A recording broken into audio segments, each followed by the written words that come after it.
बिस्मिल्लाहिर्रहमानिर्रहीम अस्सलाम वालेकुम डियर लिसनर्स। जैसा कि आपको मालूम है कि कल ही हमारा 9th क्लास का रिज़ल्ट आया है, तो हमारे सामने मुख्तलिफ़ किस्म के रिज़ल्ट्स हैं बच्चों के। कुछ बच्चों ने हाईएस्ट मार्क्स गेन किए, कुछ बच्चों ने लोएस्ट मार्क्स गेन किए, कुछ बच्चों ने नॉर्मल मार्क्स गेन किए। एक बात मैं पेरेंट्स को ये इंश्योर करना चाहता हूँ कि मार्क्स, हाईएस्ट मार्क्स किसी भी बच्चे की फ्यूचर की कामयाबी की ज़मानत नहीं है। आज तक हमारे सामने जो एग्जाम्पल्स मौजूद हैं, हमने देखा कि एक मीडियोकर बच्चा फ्यूचर में बहुत ज़्यादा कामयाब हुआ और एक हाईएस्ट मार्क्स लेने वाला बच्चा लाइफ में उतना कामयाब नहीं हुआ, क्योंकि बच्चे के कुछ स्किल्स होते हैं जो डेवलप करने ज़्यादा ज़रूरी होती है मार्क्स के साथ साथ। सबसे मेन स्किल है critical thinking and problem solving.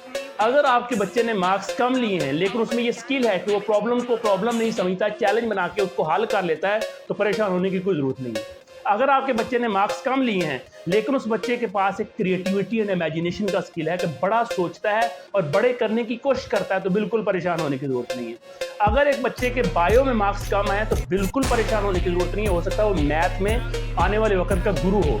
एक बच्चे के मैथ में मार्क्स कम है तो बिल्कुल परेशान होने की ज़रूरत नहीं। हो सकता है वो बायो में अच्छा परफॉर्म करके आगे बहुत ज़्यादा कामयाब हो सकता हो।